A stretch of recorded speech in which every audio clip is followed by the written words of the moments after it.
Hi there, I'm Paul Morrow, Smart Financial, here with another edition of our Smart Financial information. Hey, you know I'm the author of Smart Financial Grandparenting, and in grandparenting and retirement planning, there's a lot of talk about residence. I have a whole chapter on where you're going to live in retirement, and one of the big choices is to follow the sun. I happen to be married to a Canadian. We have a lot of Canadian relatives. They are the most famous snowbirds around. Also, by the way, if you like the Beatles, they have a great song called Follow the Sun, which, by the way, is on my playlist. If you want it, you can reach out to me. I'll give it to you. The Follow the Sun theme is very important, especially for those who don't like to ski, don't like to snowmobile, don't like to ice skate, which is, by the way, my family, where we find the snow. We run around finding the snow. However, if you want to find the sun or follow the sun, you may be considering a Florida residence as part of your retirement plan. So let's talk about it. I have a 5-point list you can download from the website on things to think about before you end up buying a home in Florida. So number one on the list, of course, is you better like the lifestyle. You better go down there, you better try it, you better rent. Frankly, if you got up every day and it was sunny every single day and it was the same golf course every day and the same restaurants every day, that doesn't appeal to everybody, but it appeals to some folks. If that's the life that you want, Florida could be for you, but still, number one rule is to rent before you buy. Now, it is true that the cost of rentals in Florida have gone up. The average price right now is about $3,800 a month.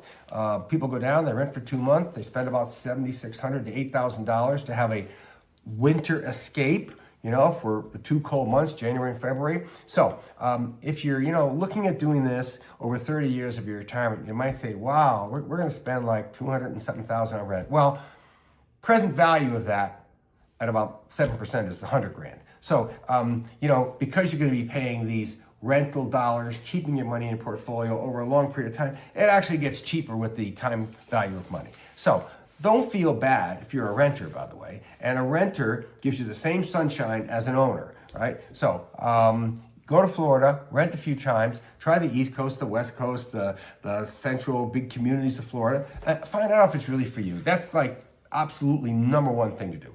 Number two, if you're going to buy, the average cost of condos in Florida literally go from 300 to 300 million, depending on whether you can actually see out of the top of the building a little tiny piece of the ocean.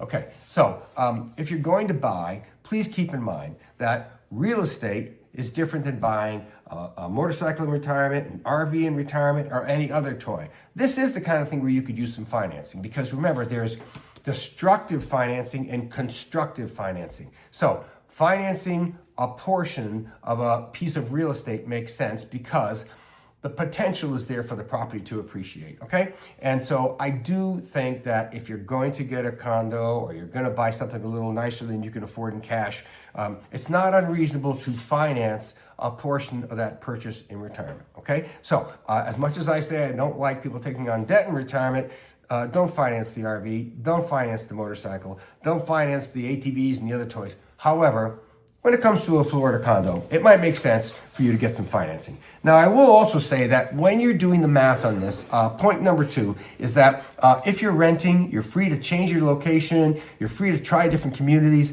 Once you buy, you own it. And that includes HOA fees, property taxes, and in Florida right now, as I'm speaking to you in 2025, the biggest problem of all is insurance. Insurance can be a budget buster. So you need to know in advance so you can get insurance. By the way, you can't get a mortgage without it. Now, we've encountered clientele with problems in this area. You go to buy something and you try to get financing. If it's not insurable, you're out of business. So you have to make very sure you're in a place where you can get insurance.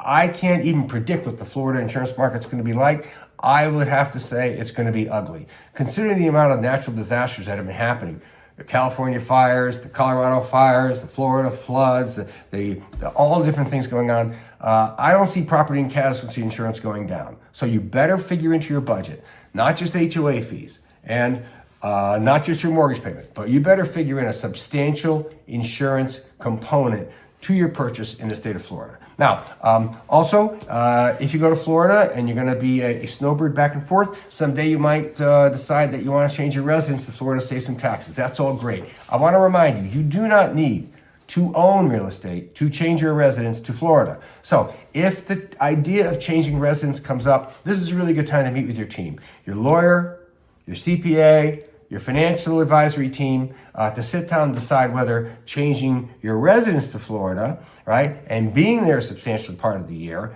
makes economic sense to you. So this is Paul Morrow, and you're listening to me on the Smart Financial channel on YouTube, and I'll be back next time with more information about money and retirement. Thank you.